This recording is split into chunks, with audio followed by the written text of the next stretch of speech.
A warm welcome to you. Tuned in to Eye on Africa. I'm Rochelle Ferguson-Buyahi. These are the top stories. Protests sweeping the country. Thousands of demonstrators march in Algeria against President Abdelaziz Bouteflika's bid for a fifth term in office. As the 26th edition of the prestigious African Film Festival FESPACO draws to a close, actresses and film directors inspired by Me Too speak against sexual harassment in the film industry. Plus, an intellectual adventure coming to the French capital. We speak to the organisers of Paris Talks, a conference on the future of humanity that promises innovative solutions to thought-provoking ideas. Kenya Hofmeyer and equally Michael Behati are here today. But first, Somali special forces say a deadly, almost day-long siege in the capital has ended, but have warned that the death toll is expected to rise. Officials say at least 19 civilians were killed when Al-Shabaab militants stormed a popular area of Mogadishu late on Thursday night. That assault began with militants detonating 2 car bombs before holing up inside buildings and exchanging gunfire with security forces. Officials say the siege was lengthy, owing to civilians being used as human shields. Here are what some eyewitnesses had to say.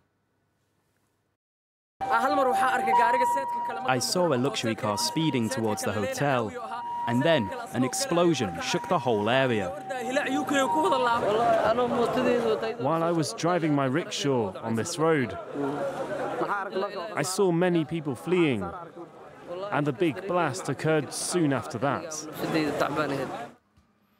Next, amid ongoing anti-government protests, Sudan's President Omar al-Bashir has handed leadership of the country's ruling party to his newly appointed deputy.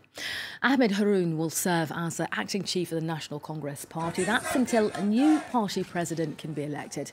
Well, last Friday, Bashir imposed a year-long state of emergency in a bid to quell protests, which began last December and have claimed more than 50 lives. Meanwhile, 8 demonstrators have been sentenced to jail terms ranging from 6 months to 5 years, that for participating in the protests. Now, in Burkina Faso, the 26th edition of the prestigious African Film Festival FESPACO is drawing to a close. More than 160 films were shown at the event, which showcases talent from across the African continent. Well, during the festival, actresses and women film directors inspired by the Me Too movement also spoke out against sexual harassment in the film industry. They've created a platform to help victims, plus a hashtag. France 24's Shirley Sitbourne explains. Ouagadougou was in shock this Friday, not due to one of the movies screened in FESPACO, but to what happened on the festival's sidelines. Actresses and filmmakers gathered to talk about women in cinema when this actress, Nadège Bosson-Diagne, revealed for the first time she was assaulted by a director 18 years ago. One day we were supposed to go to a party at the ambassador's house, and unfortunately I couldn't help but be alone in the car with him. He turned right to go into the forest, and he started to touch me. I screamed and had a nervous breakdown, so he stopped. According to the actress, the director continued to harass and ostracize her. Standing next to her, actress and filmmaker Azata Soro, whose own assault is still showing across her face. It happened on September 30th, 2017, on a film set where I was an assistant director. The director attacked me with a bottle of beer. He slashed my face. Soro was brave enough to sue her abuser. Verdict guilty, but the director only got a suspended sentence. Even worse for Soro, her attacker is at the festival. His series is running for an award. Activists are now calling to ban it. About a year and a half after the Me Too hashtag in America and after France's own movement Balance ton port, African filmmakers created hashtag Même pas peur, not even afraid, to stop harassment and help victims.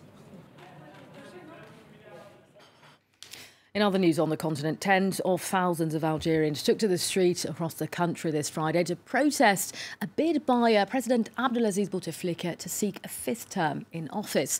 While police fired tear gas to disperse protesters in the capital, Algiers, there were reports of both demonstrators and security forces wounded in scuffles. Demonstrations, though, were largely peaceful, as France 24's Owen Barnell reports. A call for change, answered by thousands. In Algiers, protesters filled the streets after Friday prayers, defying a ban in the capital, demanding Algerian President Abdelaziz Bouteflika abandon his bid for a 5th term. The demonstrations are the largest Algeria has seen since the 2011 Arab Spring. Here we are at the Grand Post Office, a historic day for Algeria. It wasn't just in the capital. With state media coverage limited by authorities, videos on social media showed tens of thousands protesting across Algeria on Friday. Whole families, the young, the elderly, calling for change. The protest began a week ago, after the ruling National Liberation Front confirmed Bouteflika as its candidate in April's elections. Many protesters believe that the 81-year-old incumbent is no longer fit to lead. He has rarely been seen in public since he suffered a stroke in 2013, and many are angry at the advisers they say rule the country in his stead.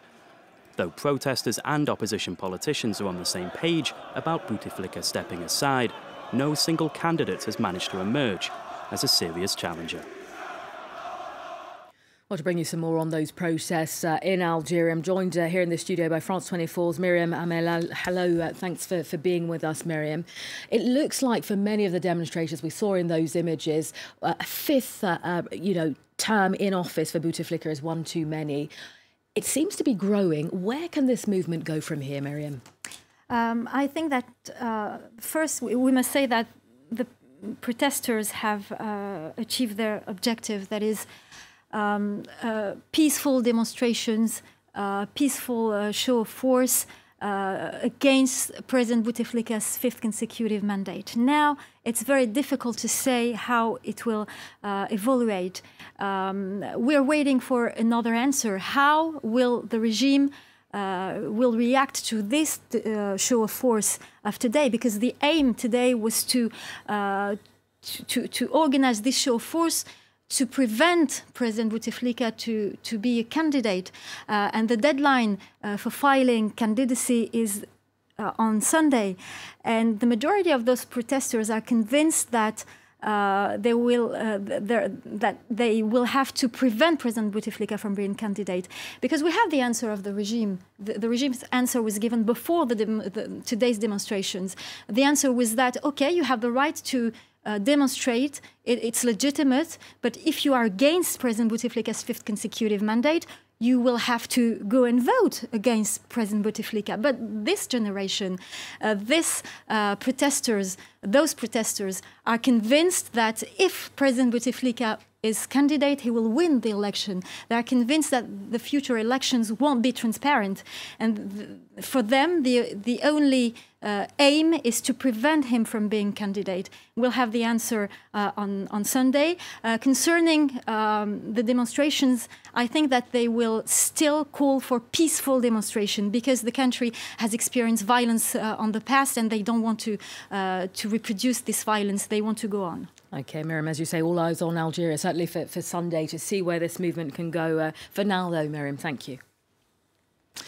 Right, in what direction is the world heading, and just what is the future for humanity? That's precisely the thought-provoking questions that the 2nd edition of Paris Talks intends to tackle right here in the French capital in just under 2 weeks' time. If you're intrigued by the fields of science, technology, design or humanities, Paris Talks is almost certainly for you.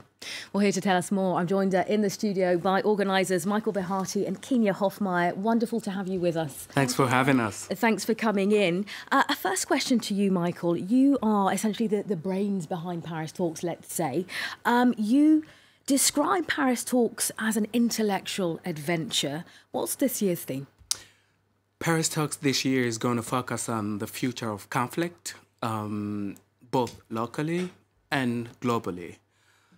We are also going to try to see how we can generate ideas for peaceful solution to all these conflicts. And when you talk about conflicts especially, I know that global leadership and the direction in which that is heading is key for you. That's right. Well, most of our work is based on the things we read, the conferences we attend, the events we attend. the films we watch, the art we consume, the food we eat, and that's one of the reasons why we tend to call this an intellectual adventure. So what happens is we identified a few sources of conflict, both locally and globally. I mean, Kinya, if I bring you in here, there are lots of speakers at this event. I mean, those who are interested, just give us a taster of who they could possibly hear from at the event.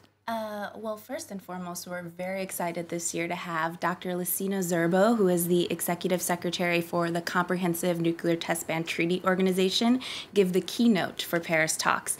As we all know, this is a pertinent topic, nuclear warfare in general, as we've just seen the summit between President Trump and Kim Jong-un in Vietnam. It's still a pressing topic, and Dr. Zerbo was really a part of the instrumentalization of the treaty across the world in many different countries. So we're really happy to have his perspective. And as we talked about just a little bit ago, global leadership, or failing global leadership rather, we will have a journalist, Alex Taylor, talk about this exact topic, specifically on Brexit. And that's very pertinent this month with the exit coming March 29th. So we are running out of time. Just very quickly, I mean, you say that Paris Talks is less about talking, more about action. Just encapsulate for us, what do you mean by that? In 2 words, citizen engagement. A big part of our conference this year is focused on working sessions, where all of our participants will gather with the experts we've invited this year to create solutions to the problems that Michael discussed that we will address during this conference. And the goal is at the end to come up with these solutions and recommendations to create a white paper that we will present to institutions. Solutions to the problem. So sorry, we have run out of time. Paris Talks, March the 15th. That's right. Thank you for coming in today. Having us.